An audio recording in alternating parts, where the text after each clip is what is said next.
Bíblias comigo, meus irmãos, em Gênesis capítulo de número 33, dando continuidade às pregações no livro de Gênesis, Gênesis capítulo de número 33, assim diz a palavra do nosso Senhor. Levantando Jacó os olhos, viu que Esaú se aproximava e com ele 400 homens. Então passou os filhos a Lia, a Raquel e as duas servas. Pôs as servas e seus filhos à frente, Lia e seus filhos atrás deles, e Raquel e José por últimos. E ele mesmo, adiantando-se, prostrou-se à terra sete vezes, até aproximar-se de seu irmão. Então Esaú correu-lhe ao encontro e o abraçou.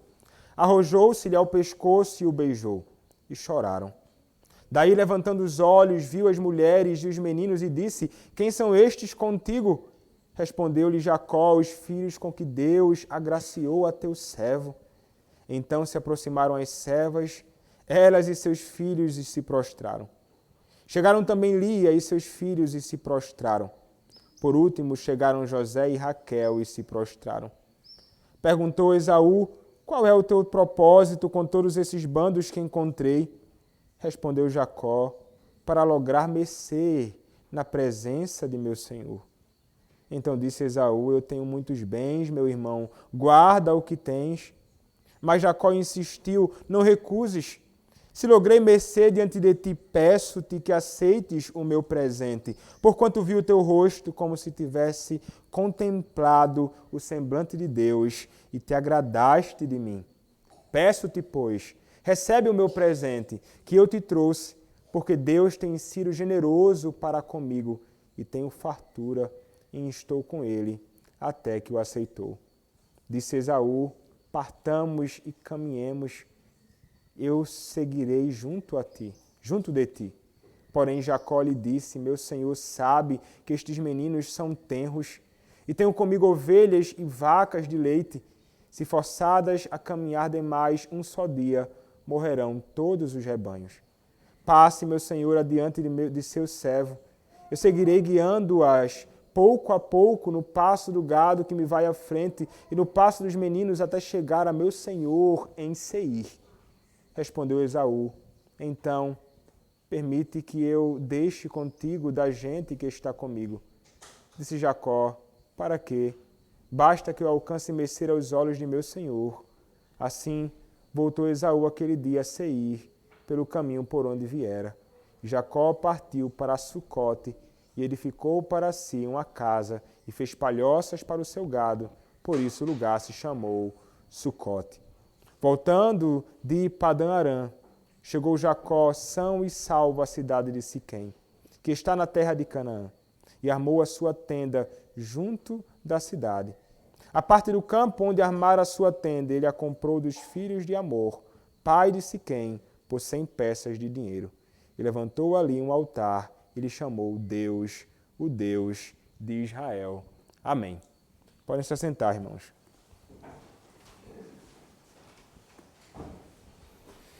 Vamos orar mais uma vez ao nosso Senhor.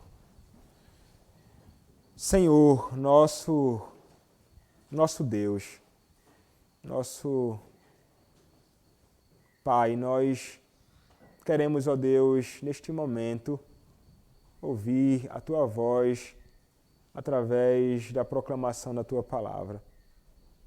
Senhor, peço-te neste momento que o Senhor se agrade de me usar na proclamação da Tua palavra. Ó Deus, que não sejam faladas aqui palavras segundo a sabedoria dos homens, Senhor, mas a Tua palavra somente. Que através da Tua palavra o Teu nome seja glorificado, Senhor. Que aqueles que aqui estão possam ser pelo Senhor mesmo edificados. Ó Deus, usa-me através do Teu Santo Espírito, Senhor, a proclamar a Tua palavra com intrepidez e ousadia. Usa-me, Senhor, para o louvor da Tua glória, apesar das minhas debilidades. Exorta, consola, encoraja, ó Deus, o Teu povo. Que nada, ó Deus, aqui seja um obstáculo para a livre proclamação da tua palavra, mas que ela possa, ó Deus, livremente alcançar os seus propósitos. Ó Deus, faz a tua obra, ó Deus, em nosso meio. É o que eu te peço, em nome do Senhor Jesus Cristo. Amém. Meus irmãos, nós temos caminhado e temos visto como o Senhor Deus tem conduzido a vida dos seus servos e nós temos visto como o Senhor Deus, Ele é um Deus que realmente, soberanamente conduz tudo e como Ele graciosamente conduz a vida de homens que durante muito tempo da sua caminhada eram homens tão tortos, com tantas falhas, com tantos pecados, com tantas coisas que nós olhamos e pensamos como pode ser este homem um servo do Senhor caminhando de tal modo. E nós vimos nas últimas exposições relacionado à vida de Jacó como este homem era um verdadeiro enganador, como o seu próprio nome já apontava. Um homem cheio de malícias, de mentira, de engano, enganando não somente o seu irmão, mas enganando o seu próprio pai. E nós vimos, meus irmãos, como a vida de Jacó foi uma vida realmente cercada por engano, mentira e tantas coisas erradas. Mas nós, ao mesmo tempo, contemplamos na vida deste homem o Senhor Deus através da providência, que é sempre santa, sábia e poderosa, moldando o caráter deste homem. E nós vimos então na última exposição o que acontece com ele. Nós vimos que Jacó, ele está saindo da casa do seu sogro Labão e ele começa então a sua peregrinação de volta para a terra. O Senhor havia indicado que ele deveria fazer isto. Ele havia entendido que deveria fazer isto, então ele parte, retornando ali para a terra dele. Mas algo acontece. Ele sabe que vai se deparar com o seu irmão Esaú. O que fazer agora? Será que meu irmão vai me receber de braços abertos? Eu não sei, ele não sabia, e então ele envia alguns homens para ir à frente, e nós vimos que estes homens voltam com a notícia dizendo, olha, Esaú está vindo aí com um exército de 400 homens. O coração então de Jacó é tomado de grande temor. Nós vimos ele rogando a Deus. Nós vimos ele clamando ao Senhor, pedindo que o Senhor possa então ajudá-lo, ainda que ele não fosse um homem merecedor. Nós vimos então este homem seguindo, de alguma forma tentando aplacar a ira do seu irmão, enviando presentes e mais presentes. Nós então chegamos à ocasião em que o Senhor ele vai se manifestar a Jacó de um modo tão diferente. E nós vimos na última pregação, quando Jacó ele se depara e ele é surpreendido por um homem que começa a brigar com ele. E nós vimos que aquele homem que briga com Jacó a noite inteira até ao amanhecer era o próprio Senhor, o próprio Deus, a segunda pessoa da Trindade, o Senhor Jesus Cristo pré-encarnado numa batalha com o próprio Jacó. Nós vimos que o Senhor tinha propósitos grandiosos na vida daquele homem e o Senhor então, através desta luta com Jacó, o humilha. O Senhor humilha e ali há não a salvação de Jacó, não é a conversão de Jacó, mas é um homem sendo aperfeiçoado pelo Senhor. E ele confessa quem ele é, eu sou Jacó, enganador. Eu sou um homem mau.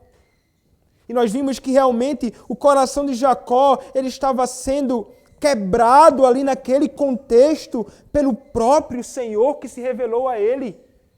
E que ele jamais deveria continuar vivendo a sua vida como um homem que é independente de Deus, mas que ele deveria então viver na dependência do próprio Senhor. E então o Senhor, naquela batalha, mostrando o seu poder com um toque, fere ele. Ele reconhece que ele não é nada, que ele precisa então daquele que estava conduzindo a sua vida, o próprio Deus. O Senhor estava preparando, meus irmãos, Jacó para este grande encontro. Mas ele teve de passar por um encontro com o Senhor, para que então ele pudesse seguir em frente com a sua peregrinação, para que ele pudesse então seguir em frente e se deparar então com o seu irmão e fazer o que deveria fazer. É interessante, meus irmãos, porque esta é a realidade da vida do crente. Para que muitas coisas possam acontecer na nossa vida, para que nós passemos a caminhar segundo a vontade do nosso Senhor, o Senhor tem de nos encontrar. E aqui nós encontraremos na vida de Jacó, no encontro com o seu irmão Esaú, as evidências de alguém que teve um verdadeiro encontro com Deus e a sua vida não poderia permanecer da mesma forma. Coisas do passado que aconteceram teriam de ser reparadas. Somente aqueles que têm um encontro com o Senhor passam então a buscar, a seguir estes passos que o próprio Jacó teve de seguir aqui. O texto, meus irmãos, então, nos conduz no versículo 1, dizendo o seguinte: levantando Jacó os olhos, viu que Esaú se aproximava, e com ele 400 homens. Então, aquilo que foi avisado para ele realmente estava acontecendo. Homens guerreiros, homens preparados para a batalha, estavam vindo ao encontro e ele vê que o seu irmão está se aproximando dele. O que fazer agora? E então o texto nos diz, ele passou os filhos a Lia, a Raquel e as suas 2 servas. O versículo 2 então nos diz, pôs as servas e seus filhos à frente, Lia e seus filhos atrás deles, e Raquel e José por último. É interessante que Jacó, ele faz uma estratégia ali naquela ocasião, né? Ele começa a dispor as pessoas numa ordem. Parece que ele gosta de fazer algo desta natureza. Quando ele tentou enviar as pessoas ao encontro de Esaú, ele faz exatamente isto. E nós aqui, meus irmãos, ainda que temos contemplado e ouvimos Jacó sendo um homem que teve um encontro com Deus, ele ainda começa um pouco ainda a revelar aquilo que era algo que era nutrido o tempo inteiro pela sua família. Questão de preferência, não é? Você vê que ele coloca Raquel, a sua esposa amada, junto ao seu filho por último. Lia mais à frente. E ele faz isto porque, de repente, Raquel e José, eles serão os últimos a serem pegos, caso Esaú venha para cima de mim, tentando me ferir. Né? E isso acontecia, essa questão de preferência era uma coisa na vida do pai. Estava lá Isaac, uma preferência por Esaú, sua mãe, uma preferência pelo próprio Jacó. Ele, no seu casamento, uma preferência por Raquel, no lugar de Lia, e você vê isso se estendendo pela sua vida neste sentido. E aqui, mais uma vez, isso é revelado, mas algo vai mudar aqui. Ele dispõe as coisas desta forma, nesta ocasião, mas o texto nos diz, no versículo 3, ele mesmo, adiantando-se, prostrou-se à terra 7 vezes, até aproximar-se do seu irmão. Notem o que acontece. Anteriormente, ele estava enviando à frente as pessoas, os rebanhos, e ele estava recuado. Até na ocasião em que ele para ali, ele tem um encontro com Deus, ele faz com que os seus possam atravessar o val de Jaboque e ele permanece atrás. Mas agora, uma vez tendo um encontro com o Senhor, onde ele, como diz o texto, prevaleceu na luta contra o Senhor, ele é um homem agora que entende que ele realmente deve tomar a iniciativa e ele é aquele que deve se expor primeiramente. Ele agora depende do seu Deus. A sua vida não pode permanecer da mesma forma. Então ele toma a dianteira, como um homem sempre deve fazer, em todo o contexto. Aquele que deve se expor realmente diante de um iminente perigo é o homem. Não expor a mulher ao perigo, os filhos ao perigo. É o homem que realmente tem de dar a cara, a tapa, como algumas pessoas dizem. E ele vai expor porque ele é chamado para isto. Até a própria estrutura do homem é preparada para isto antes de a mulher ter de encarar qualquer tipo de problema desta natureza. E aqui ele começa a se revelar como um homem não medroso, como em outras ocasiões, mas como um homem forte, que não teme, mas encara as dificuldades da vida. Ele nos dá um exemplo de masculinidade bíblica. Em dias como os nossos, quando os homens estão mais frágeis do que tudo, mais efeminados do que nunca, mais estranhos a uma verdadeira posição de um homem de verdade ao encarar as responsabilidades e os desafios desta vida. Ele está a caminhar ali. Ele vai ter de encarar aquilo, porque ainda que a sua família esteja envolvida nisto, meus irmãos, ele como um homem de fibra, ele vai ter de assumir a sua responsabilidade, porque foi ele quem pecou antes. Foi ele quem pecou contra o seu irmão Esaú. Ele não pode tentar se utilizar de outros artifícios para isto. Ele que tem de se apresentar. Então, diante do perigo, meus irmãos, na nossa vida, nós somos chamados a encarar. E se nós somos aqueles, ou fomos aqueles que provocaram os problemas, nós é que teremos de tratar estes problemas pessoalmente. E aqui você homem e mulher, todos nós. Quando nós fazemos algo que é contrário à vontade do Senhor, e quando nisto envolve outros ao nosso redor contra quem nós pecamos, você é individualmente responsável para tratar isto. Está indo ali Jacó. E o que é que ele faz, meus irmãos, neste processo? O texto nos diz: e ele mesmo, adiantando-se, prostrou-se à terra 7 vezes, até aproximar-se de seu irmão. Meus irmãos, notem que quem está fazendo isso aqui é Jacó. Um homem que não estava disposto na sua caminhada a se humilhar diante de ninguém. É um homem mudado. Ele vai se prostrar 7 vezes. E não se tratava simplesmente de uma questão relacionada a questões culturais daqueles dias. Trata-se, meus irmãos, de um coração que está verdadeiramente moldado e de um coração que entende que deve realmente se humilhar porque ele fizera algo muito mal. No processo, meus irmãos, de uma vida ou nas manifestações de um verdadeiro arrependimento, a humilhação, ela faz parte. A humilhação é uma peça, é um passo no caminho de uma vida de verdadeiro arrependimento. Nós nos humilharemos.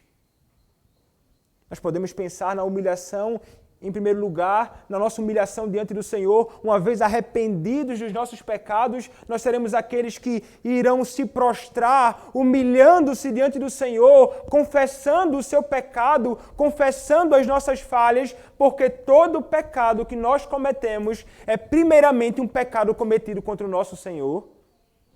Então nós nos humilharemos diante dele, com toda a sinceridade do nosso coração, rasgando o nosso coração diante do nosso Senhor, prostrando-nos diante dele. É isso que alguém que está verdadeiramente arrependido faz. Quando peca contra o Senhor, ele está consciente disto. Eu fiz um mal contra o meu Deus. O meu Senhor é um Deus que odeia a iniquidade, é um Deus que ama a justiça. O meu Deus é santíssimo. E então, tomado de um grande pavor neste sentido, da justiça de Deus vir sobre si, o homem se prostra diante de Deus e se humilha. É isso que você faz todas as vezes que você peca contra o Senhor. humilhando-se diante dele, com o coração verdadeiramente contrito, quebrado, com a verdadeira tristeza por causa dos seus próprios pecados. É exatamente isto, meus irmãos, que nós devemos fazer. E todos os dias. Porque todos os dias nós pecamos contra o nosso Senhor. Se você pensa que não, você é mentiroso. É isso que a palavra nos diz. Todo homem peca contra o Senhor. E a humilhação é uma evidência de um coração verdadeiramente arrependido. É uma das evidências. Mas a humilhação, muitas vezes, não é somente diante do Senhor. Porque muitas vezes, meus irmãos, o seu pecado não é um pecado cometido somente contra o Senhor. Pode ser um pecado cometido contra outra pessoa. Na sua família, nos seus irmãos em Cristo, com aquelas pessoas que estão ao seu redor. E muitas vezes, o que temos de fazer? Nos humilhar diante da outra pessoa. E aí, o orgulho, ele se revela.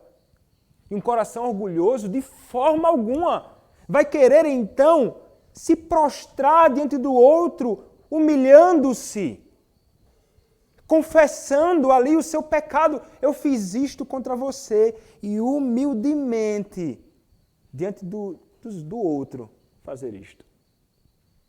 Quantos estão dispostos a fazer isto? Quantos pecados nós escondemos por orgulho ou temor de homens e tantos outros pecados e nós então e que nos impede de realmente chegar a alguém assim contra quem nós pecamos? Então dizer, perdoe-me. Eu pequei contra você, eu fiz mal contra você, eu falei mal de você, eu falei um falso testemunho acerca de você, eu te feri, eu te traí, eu fiz isto, eu fiz aquilo. Quantas vezes? E veja, não é somente conosco, adultos, né? As crianças também, vocês devem passar por isso. Você certamente, em muitas ocasiões, mentem para o seu pai. Fazem algo que não deveria fazer. Faz coisas que o pai não aprova. E então, fica calado, sabendo que fez errado. Assim como os adultos são chamados a se pecar contra o outro, a chegar e confessar humilhando-se, vocês, crianças, devem aprender desde então. Se você fez algo contra o Senhor, você deve confessar o seu pecado a Deus, orando a Ele, pedindo perdão.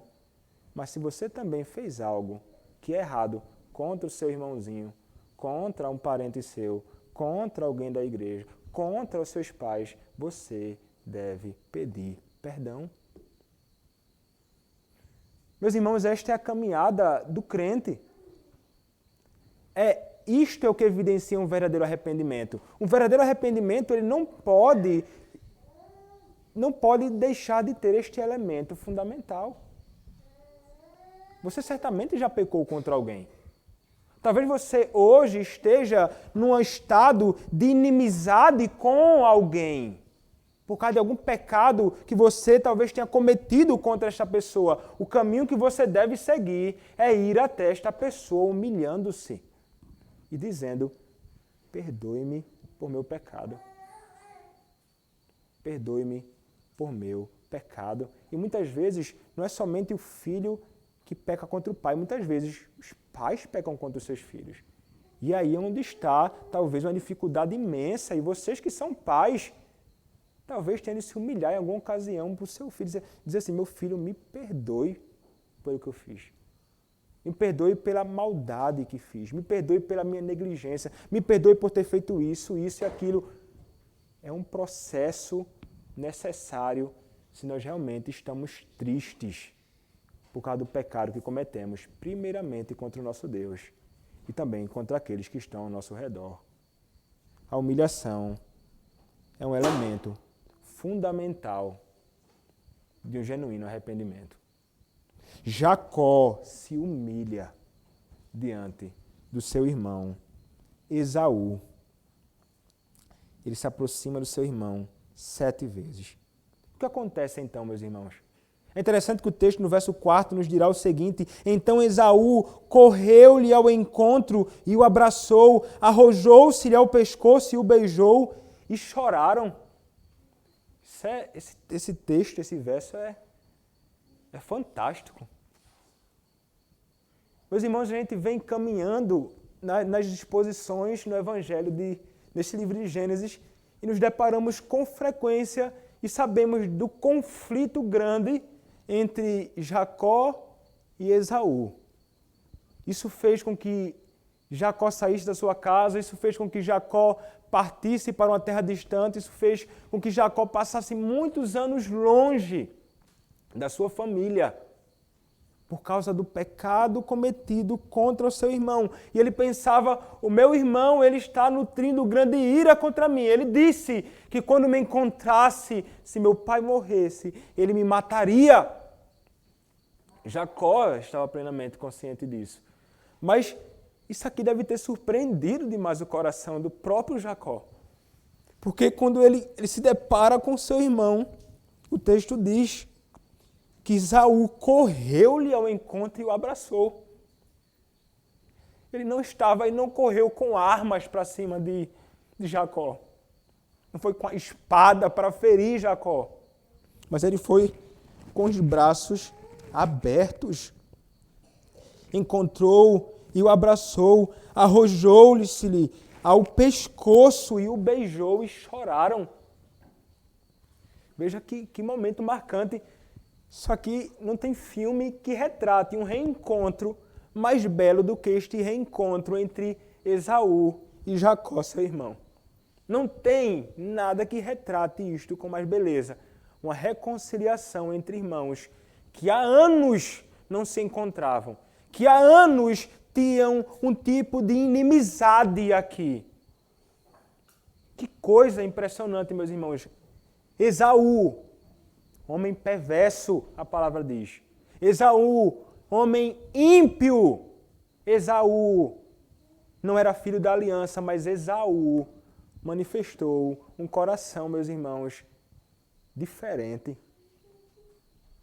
Que mudança. E veja, eu não estou dizendo que Esaú era um crente.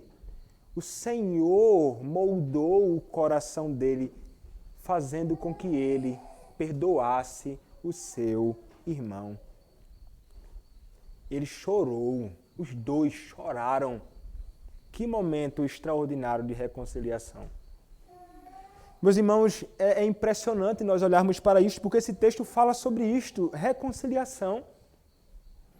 E nós olhamos e nós poderíamos olhar para um caso como este, poderíamos pensar, é irreconciliável. Nós poderíamos pensar, não há possibilidade para que eles possam se reatar. Talvez para você, se fosse um conselheiro bíblico, para um pastor, talvez dissesse, esse é um caso que não tem como. Eu vou desistir deste caso. 20 anos. Roubou as riquezas do seu irmão. Quem perdoará algo desta natureza? Mas veja como o Senhor faz, meus irmãos, tudo isto. Jacó havia orado anteriormente por isto. Isto nos ensina muito, meus irmãos. Podemos pensar primeiramente sobre nós. Nós pecamos contra alguém, estamos no estado de inimizade contra alguém, eu sou aquele que sou responsável por isso, eu devo ir até aquela pessoa humilhando-me diante dela, mas eu também devo orar por isto. Orar por mim, para que o Senhor me dê forças para encarar isto, mas orar pelo outro, para que o Senhor possa moldar o seu coração, a fim de que ele escute e perceba uma verdadeira mudança e então me perdoe. É um processo, responsabilidade nossa em todo este processo. E ele rogou a Deus, e certamente, meus irmãos, o Senhor Deus é aquele que molda os corações. Não tem coração tão duro, não tem inimizade tão grande, não tem tempo tão longo de conflito que o Senhor não possa fazer cessar, que o Senhor não possa conduzir as duas partes a abraços, beijos e choro. Como na vida do próprio Jacó e do próprio Esaú. Meus irmãos, o perdão também é algo que vai se envolver neste processo de reconciliação. Há duas partes, a culpada pelo pecado e o ofendido. Aquele que pecou, Jacó, ele se humilha e Esaú é aquele que vai perdoar. Então aqui agora, quanto a você que talvez tenha sido ofendido por alguém, ao você que alguém pecou contra você, se a pessoa buscar você com sinceridade, verdadeiramente arrependida do seu pecado, o seu dever é perdoar. Você não pode não perdoar. Quando nós pensamos no padrão que nós temos para isto, nós nos lembramos do Senhor. Nós fomos perdoados por Deus em Cristo. Quem éramos? Pecadores, grandes inimigos do Senhor. Pecados sobre pecado contra o nosso Deus. Mas Ele nos perdoou. Continuamos pecando hoje. Todo o tempo. Confessamos nossos pecados, verdadeiramente arrependidos. Ele nos perdoa os nossos pecados. Podemos estar certos disso. Nós ouvimos isso na declaração da certeza do perdão. Deveríamos, semelhantemente ao nosso Senhor, agir. Nós não podemos nutrir orgulho a ponto dele impedir que nós nos humilhemos diante de alguém, mas também devemos fazer calar a voz do orgulho que grita o tempo inteiro no nosso coração e fazer com que ele cesse, para que nós então perdoemos quem quer que tenha pecado contra nós. Não importa a largura, a profundidade do pecado, eu sou chamado a perdoar, porque eu fui perdoado. De perdoado a perdoador. Essa é a nossa condição. É assim que nós devemos agir. Mas quem pecou contra você, eu pergunto? Você está numa inimizade contra alguém que pecou contra você. Como está o seu coração em meio a tudo isso? Você está disposto a perdoar? Essa disposição deve estar no nosso coração. Disposto. Se o processo acontecer necessário, eu perdoarei incondicionalmente. E não me lembrarei. Eu não lançarei mais no rosto dessa pessoa o pecado que ela cometeu contra mim. Haverá reconciliação. Esta deve ser a sua disposição. Se você tem tido dificuldade com isso, ore para o Senhor. Arrependa-se disso, porque é pecado. Arrependa-se, humilhe-se diante do Senhor e peça que Ele lhe dê um coração semelhante ao dele, um coração perdoador. Esaú, ele está ali, sinceramente, perdoando o seu irmão. Ele o abraça, ele o beija, eles choram naquele momento. Reconciliação, meus irmãos, ponto fundamental na vida do crente. Sem reconciliação, nós não conseguimos caminhar. Perdoe seu marido, se ele pecou contra você. Perdoe a sua esposa, se ele pecou contra você. Perdoe seus filhos, se pecaram contra você. Você, filho, perdoe seu pai, se ele pecou contra você. Irmão em Cristo, na igreja de Cristo. Você deve perdoar o seu irmão. E você que pecou contra o outro, humilhe-se diante dele. Tem que haver reconciliação no meio do povo do Senhor. Estamos aqui diante do mesmo Deus, membros da mesma igreja, assentados próximos nos bancos. Não pode existir inimizade. Tem que haver amor, companheirismo, juntos, todos como o povo do Senhor, perdoando uns aos outros, como o Senhor nos perdoou. Esta é a nossa caminhada. Isto é o que o Senhor, meus irmãos, requer de todos nós aqui, de mim e de você. Essa é a vontade dele para as nossas vidas. Então, meus irmãos, o texto continua. E o versículo 5 nós entendemos quando o texto diz o seguinte: daí, levantando os olhos, Viu as mulheres e os meninos e disse: quem são estes contigo? Respondeu-lhe Jacó: os filhos com que Deus agraciou o teu servo. Então se aproximaram as servas, elas e seus filhos, e se prostraram. Chegaram também Lia e seus filhos e se prostraram. Por último chegaram José e Raquel e se prostraram. Perguntou Esaú: qual é o teu propósito com todos esses bandos que encontrei? Respondeu Jacó: para lograr mercê na presença de meu Senhor. Para lograr mercê na presença de meu Senhor. Interessante esta parte aqui, meus irmãos, porque Esaú ele vai contemplar tudo aquilo que estava acontecendo e ele vê tudo aquilo e ele pergunta, não é? Vários presentes, muita coisa indo em direção a ele e ele questiona acerca disto. Quem são estes contigo? Ele vai perguntar. Respondeu-lhe Jacó. Veja que resposta, né? Os filhos com que Deus agraciou a teu servo. Esses são os filhos que o Senhor agraciou. É interessante que Jacó ele começa a reconhecer que o que ele possui, ele vai dizer, é graça do Senhor. Os filhos, graça do Senhor. Veremos mais à frente, tudo que ele recebe, bênção do Senhor na minha vida. Ele fazendo menção e apontando, dizendo, tudo isso que eu possuo vem do meu Deus. E é interessante esta perspectiva dele aqui, na caminhada dele. Mas o texto continua dizendo, né? Esaú vai perguntar a ele, qual o teu propósito com todos esses bandos que encontrei? Ele vai dizer, para lograr mercê na presença de meu Senhor. Vejam que ele estava em busca de reconciliação, ele estava em busca de perdão. Ainda que o seu irmão tenha abraçado ele e tenha chorado, manifestando ali que perdoou o seu irmão. Havia coisas que precisavam ser reparadas. Aqui há restituição. Porque Jacó passa a devolver muitas coisas, a dar para ele aquilo que ele possuía, não é?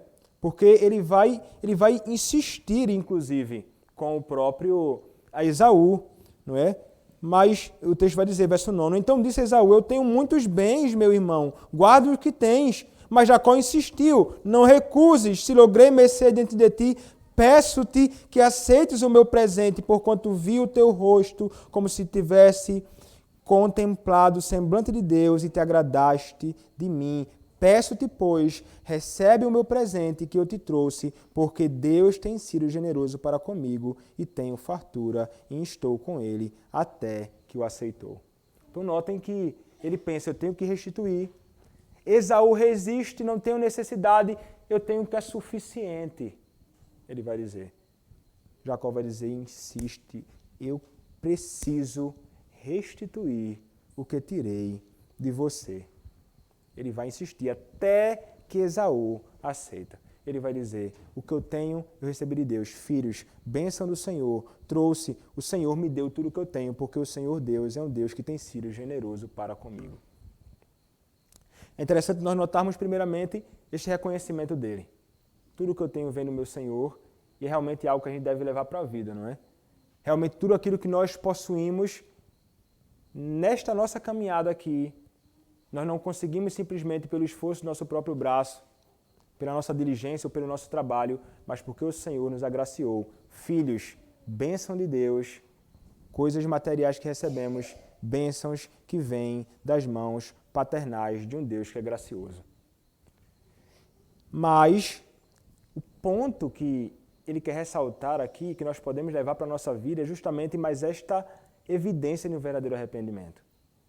Quando nós pecamos contra alguém, algo tem de ser restituído. Reparos têm de ser feitos.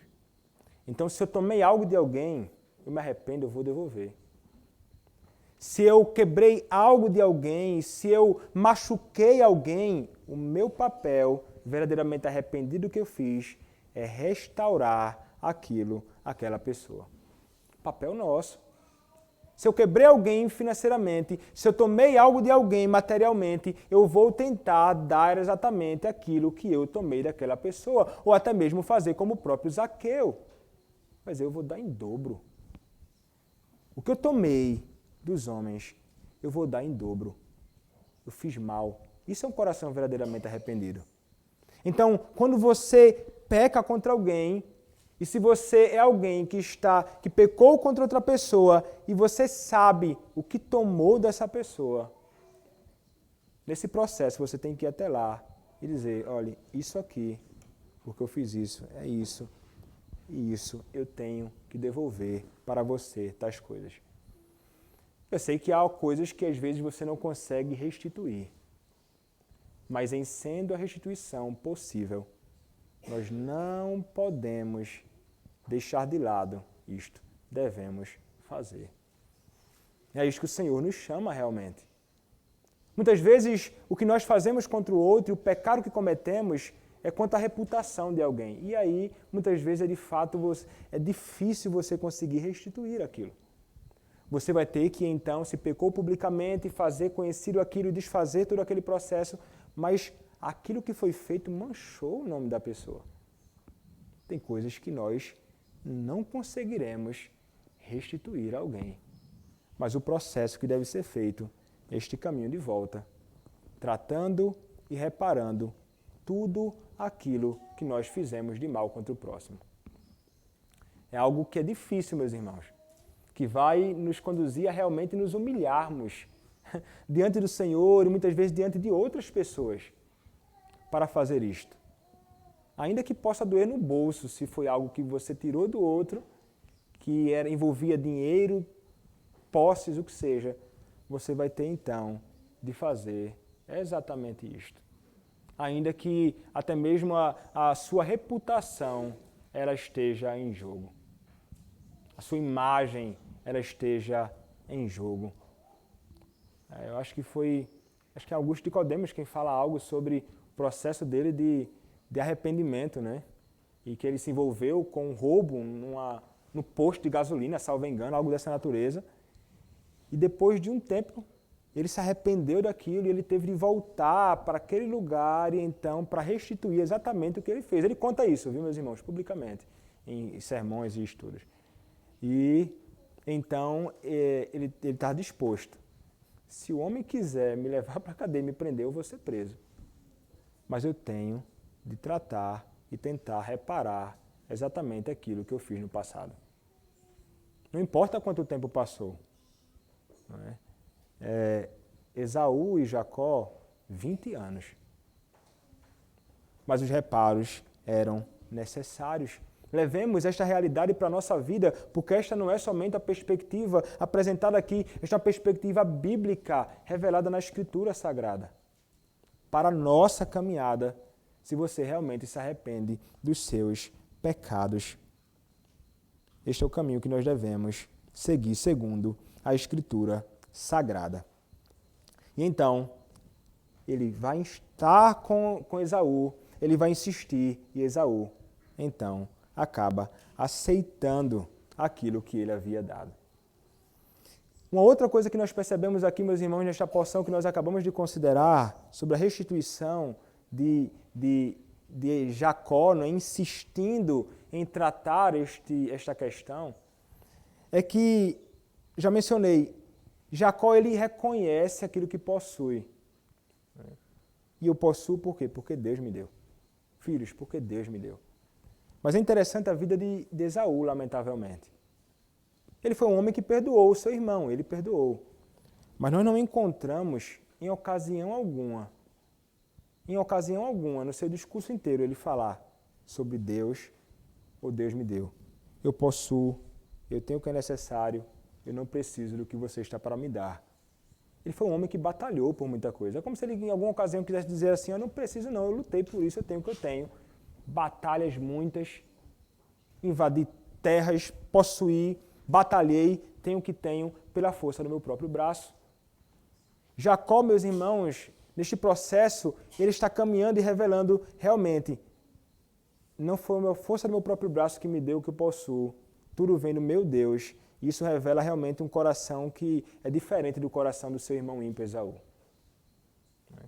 Nós crentes seremos aqueles que em todo o processo da nossa vida nós reconheceremos a bondosa mão de Deus em nos dar tudo o que possuímos e sempre faremos referência a Ele em tudo, dando glória a Ele em tudo e reconhecendo que é Ele quem nos tem dado exatamente tudo aquilo que nós precisamos.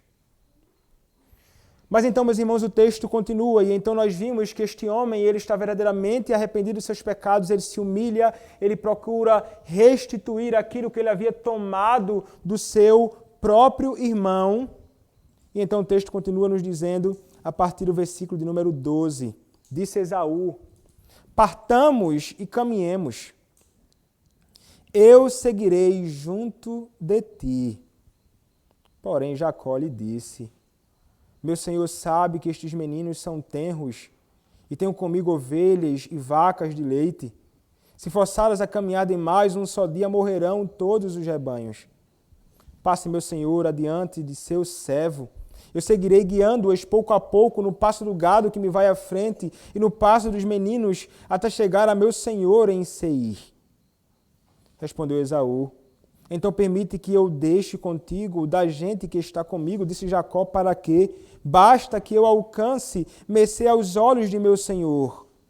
Assim voltou Esaú aquele dia a Seir, pelo caminho por onde viera, e Jacó partiu para Sucote, e edificou para si uma casa, e fez palhoças para o seu gado, por isso o lugar se chamou Sucote.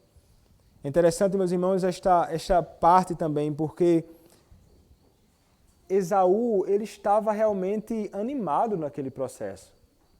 O desejo dele aqui com Jacó é realmente que eles caminhem juntos. Caminhemos. Eu seguirei junto de ti. Só que Jacó não deseja isso. Jacó, ele não deseja seguir caminhando junto a seu irmão.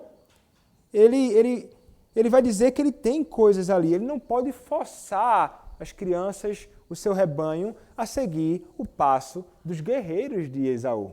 Porque eram guerreiros, certamente homens muito fortes, e caminhariam muito rápido. Ele vai dizer: não tem condição de eu fazer. Eu vou caminhando atrás, no passo do gado, no passo das crianças, devagarinho, até onde vai o meu Senhor. Né? E ele falar isso, né, desde as outras pregações, ele está o tempo inteiro falando Senhor com Esaú, não é? Mostrando muito da sua humilhação e humildade diante de todo este processo. Então ele vai dizer: passe o meu senhor adiante de seu servo. Eu vou seguir então atrás. Então Esaú, parecendo ainda muito interessado em ajudar Jacó em todo este processo, vai dizer: então permite que eu deixe contigo gente que está comigo. Jacó, não sabemos se talvez por algum receio ainda, pensando, eu não sei o que é que vai acontecer comigo aqui, será que ele vai de repente se voltar contra mim? Ou simplesmente porque não tem necessidade mesmo e não quer que os guerreiros de Esaú estejam com ele, vai dizer: para quê? Eu só quero alcançar o teu favor. É só isso que eu quero. Sigamos em frente.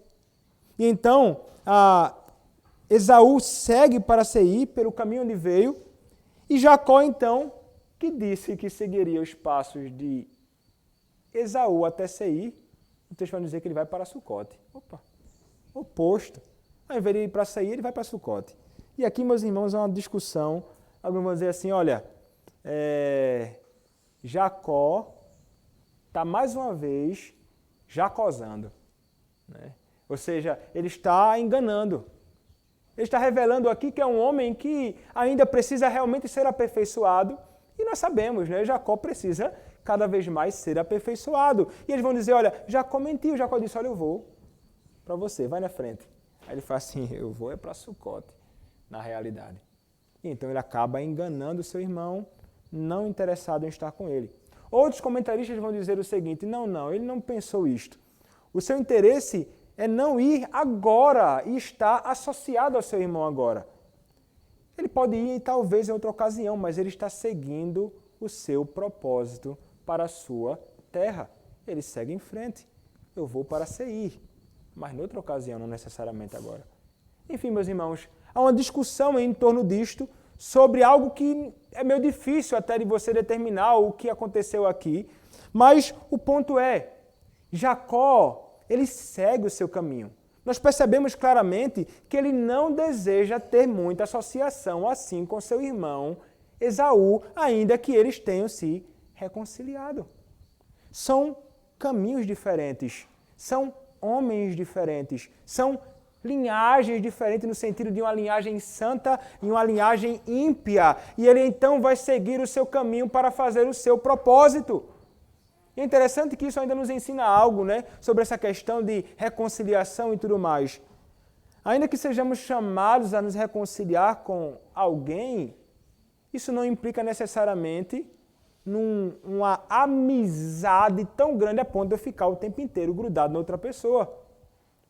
Nós podemos perdoar e ser perdoados, mas isso não significa que seremos melhores amigos na nossa vida.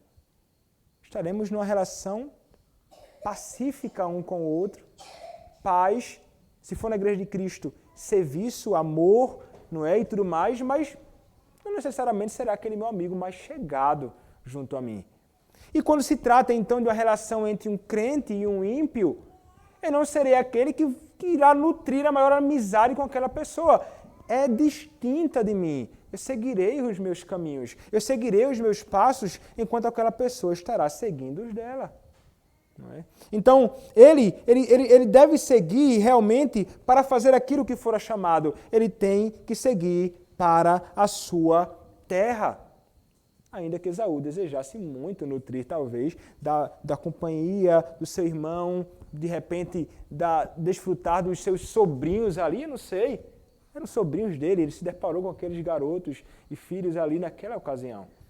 Mas Jacó, ele segue rumo a outro lugar. Ele deveria realmente seguir. Ele não poderia seguir para Seir, que era a terra dos Edomitas, era a terra de Esaú. E então, meus irmãos, o que é que acontece? O texto vai nos dizer que ele foi para Sucote, não é? E edificou então lá para si casa, palhoças, né? E Sucote está ligado a tendas, né? Seria exatamente isso, tendas. Ele foi e então montou tendas e ele foi se abrigar naquele lugar que ele chamou de Sucote. Posteriormente você vai ver, quando o povo vai se reunir para adorar em questões de tendas, geralmente associado ao nome de Sucote, né? Tendas, né? Onde o povo que era peregrino, como o próprio Jacó, que peregrinava, e como vai dizer Hebreus, viviam peregrinando e andando em tendas. Era o caso do próprio Jacó neste contexto, mas ele deveria seguir para a sua terra. É interessante que ele para. E parece, meus irmãos, que ele passou um bom tempo neste lugar. Até então, seguir para a sua terra, que seria Canaã. Quando o texto, no versículo 18, nos diz, voltando-se de Padã-Arã, chegou Jacó, são e salvo à cidade de Siquém, que está na terra de Canaã, e armou a sua tenda junto da cidade. E então ele chega na terra de Canaã, a Siquém. E o texto, meus irmãos, é interessante que Moisés vai deixar bem claro isso, ele vai dizer, chegou Jacó são e salvo, inteiro na sua peregrinação. Vocês devem se lembrar de Jacó. O que Jacó temia antes? Ele temia ser ferido, ele temia ser morto. Ele vai orar a Deus para que Deus o guarde. E na sua oração ele revelou as promessas do Senhor, que havia dito a ele, que ele voltaria à sua terra preservado e guardado pelo próprio Senhor.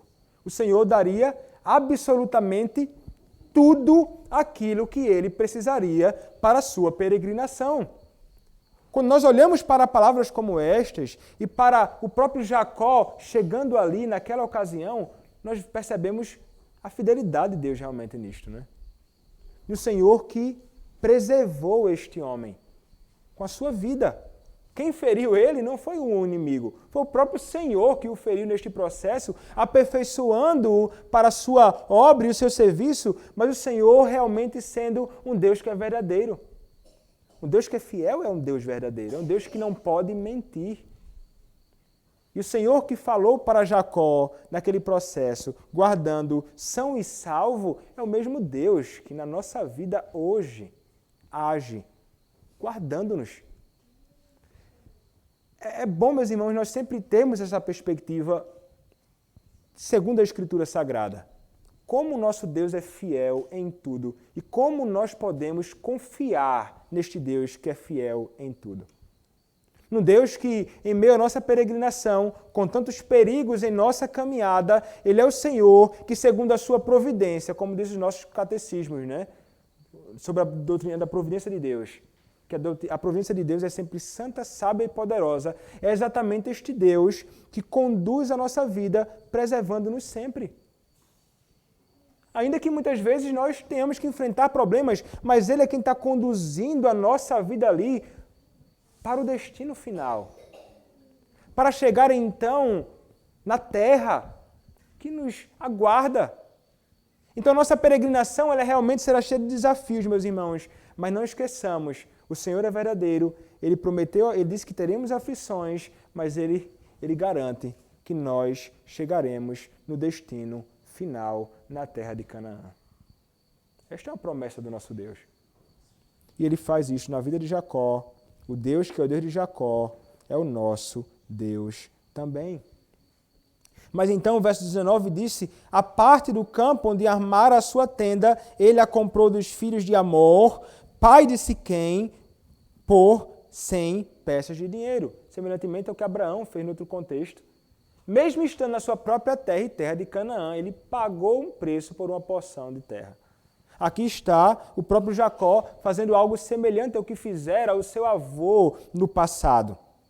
Mas aquela terra era sua. Promessa de Deus para o servo de Deus.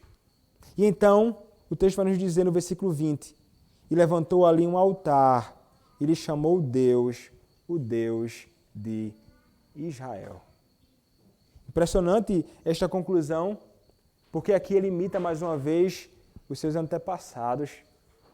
Ele revela aqui uma marca de alguém que verdadeiramente teve a sua vida transformada. Porque, meus irmãos, o que é que ele vai fazer? Ele vai levantar um altar, e ali, meus irmãos, é adoração a Deus.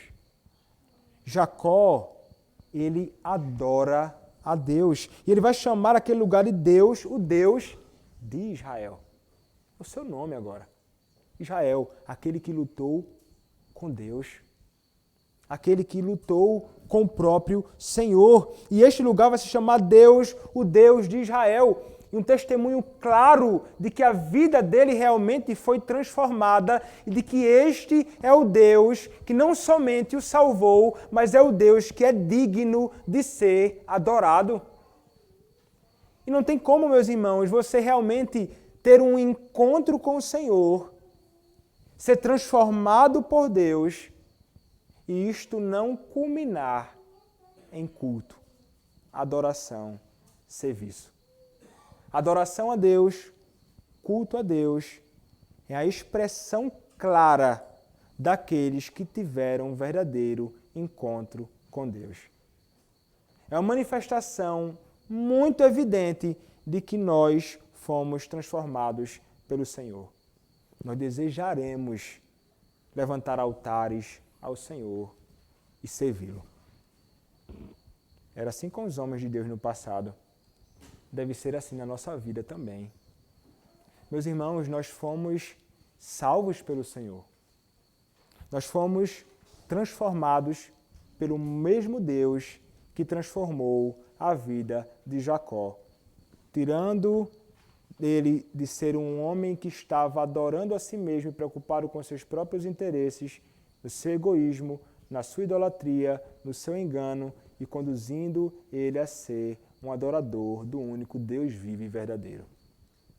Mas neste processo, para ser um verdadeiro adorador do Senhor, Jacó teve de ser moldado. E nós, meus irmãos, éramos exatamente assim. A vida de Jacó e a reconciliação de Jacó com o seu irmão Esaú aponta para a grande reconciliação que o Senhor Deus fez em Cristo. Qual era o meio do teu estado antes de conhecermos a Cristo? Éramos inimigos do Senhor. Estávamos distantes do Senhor. Estávamos no estado de rebelião contra o Senhor. Não havia paz, não havia mãos dadas, abraços. Havia realmente grande conflito. Esta era a nossa condição de nós que conhecemos o Senhor hoje, e esta é a condição de todos aqueles que não conhecem a Deus. Mas o que aconteceu, meus irmãos? O Senhor nos reconciliou consigo mesmo. A palavra do nosso Deus nos mostra essa realidade.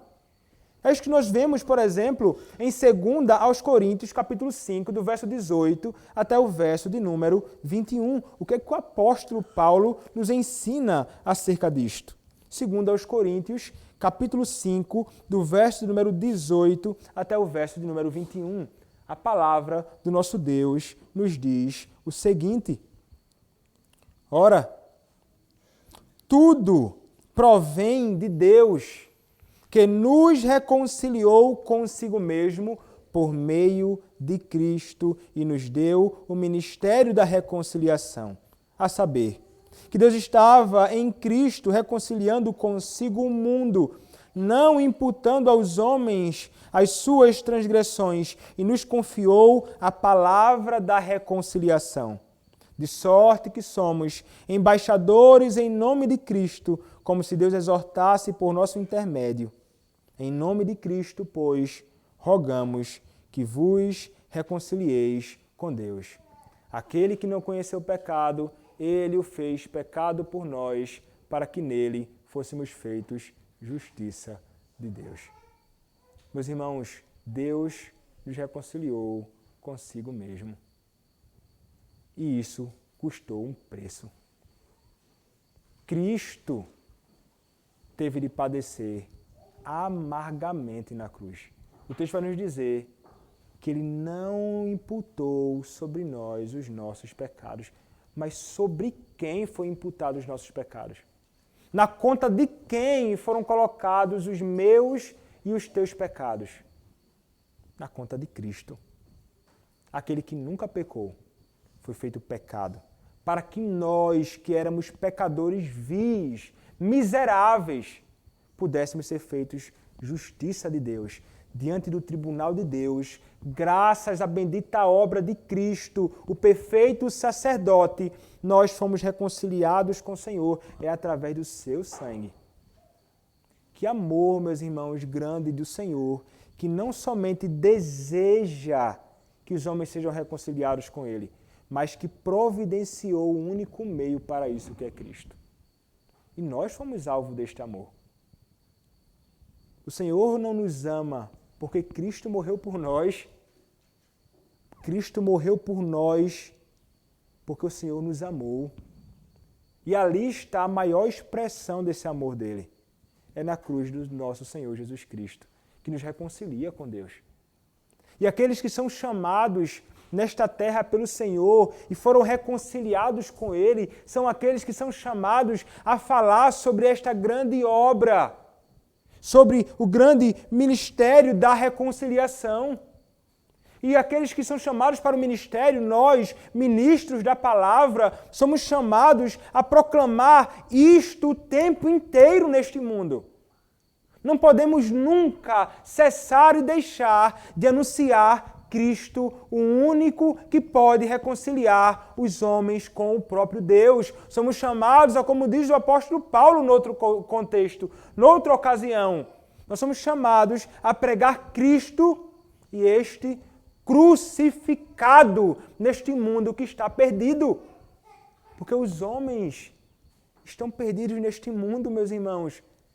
Eu, o pastor Marcos e tantos outros pastores são chamados a proclamar como ministros do Evangelho, anunciando a palavra, mas vocês, como membros da Igreja de Cristo, são chamados a testemunhar neste mundo acerca do próprio Senhor Jesus Cristo, a fim de que todos os homens se reconciliem com Deus. É isso que ele vai dizer, o apóstolo Paulo. Em nome de Cristo, pois, rogamos que vos reconcilieis com Deus. Vejam só o desejo ardente de um servo do Senhor, ardendo no seu coração o desejo de ver que os homens possam se reconciliar com o Senhor. Esse desejo deveria estar no meu e também no seu coração, sendo expresso em orações diante de Deus, sendo expresso através de palavras no testemunho claro acerca de Cristo. A fim de que os homens, meus irmãos, neste mundo, conhecendo então este Cristo que nós conhecemos, possa se juntar a nós numa adoração a Deus, o Deus de Israel, que é o nosso Deus. O Senhor salva homens neste mundo para que eles se tornem verdadeiros adoradores dele. Fomos salvos por Deus deste mundo e fomos transformados em verdadeiros adoradores dele. E é exatamente isso que nós desejamos com todo o nosso ser. Ou pelo menos deveríamos desejar. Estar na casa do nosso Senhor, servindo a Ele com todo o nosso coração, com o coração ardendo no desejo de cantar a sua palavra, no desejo de ouvir a sua palavra ser proclamada, e nosso coração deveria desejar nunca sair daqui. Este é um coração que foi salvo pelo Senhor e foi transformado, vai desejar estar na casa do seu Deus adorando, sobretudo no seu santo dia, o que é um grande privilégio para nós e uma grande alegria. Mas enquanto a você que não conhece o Senhor Jesus Cristo, enquanto a você, criança, jovem, adulto, que não se rendeu a Cristo, como falei anteriormente, não é porque você cresce na igreja, está no meio da igreja, que está no meio do povo de Deus, que você é automaticamente reconciliado com o Senhor. Você precisa se render a Cristo para que você possa se reconciliar com Deus. O momento oportuno é este, é quando você escuta este Cristo ser proclamado, e o caminho que você deve seguir de todos aqueles que não conhecem a Cristo é correr para Ele, só há nele esperança e não há em nenhum outro lugar, só há nele salvação e não há nenhum outro lugar. Ele é o único caminho e não há outro caminho. Ele é o único mediador e não há outro mediador. Ele é o único que pode reconciliar você com Deus e transformar você em um verdadeiro adorador dele. Renda-se a Cristo. Arrependa-se do seu pecado e corra para o Senhor. O nosso Senhor é um Deus que é gracioso e está pronto a salvar todos aqueles que se rendem ao seu Filho, o Senhor Jesus Cristo. Amém. Vamos orar, irmãos. Senhor, nosso Deus, nós queremos te agradecer, Pai, porque Tu és tão maravilhoso, Senhor. O Senhor é gracioso. E nós te louvamos por isto, Pai. Louvamos-te porque o Senhor nos reconciliou consigo mesmo, através do Teu Filho, Senhor Jesus Cristo. O Senhor nos redimiu. Através de Cristo, o Senhor nos transformou. Somos novas criaturas, graças a Cristo Jesus, o nosso Salvador. Mas nós te rogamos, ó Deus, que o Senhor, que é um Deus misericordioso, nos ajude a que sigamos em frente, ó Pai, nos teus caminhos, fazendo a tua vontade, Senhor, vivendo de um modo que seja agradável a Ti. Ajuda-nos, Pai, a verdadeiramente nos arrependermos dos nossos pecados. Ajuda-nos, ó Deus, a nos humilharmos, Senhor, diante daqueles contra quem nós pecamos, sobretudo diante do Senhor, Pai, contra quem nós sempre pecamos. Quebra o nosso orgulho, quebra o nosso coração, quebra a dureza do nosso coração, Senhor. E conduze-nos, Pai, a fazermos a Tua vontade. E, ó Senhor, ajuda-nos a sermos melhores adoradores do Senhor. Nosso coração, Senhor, deseje estar na Tua casa, servindo a Ti, diante do Senhor. É o que nós te pedimos, ó Deus, em nome do Senhor Jesus Cristo. Amém. Convido os irmãos a que se coloquem em pé para que possamos cantar o cântico de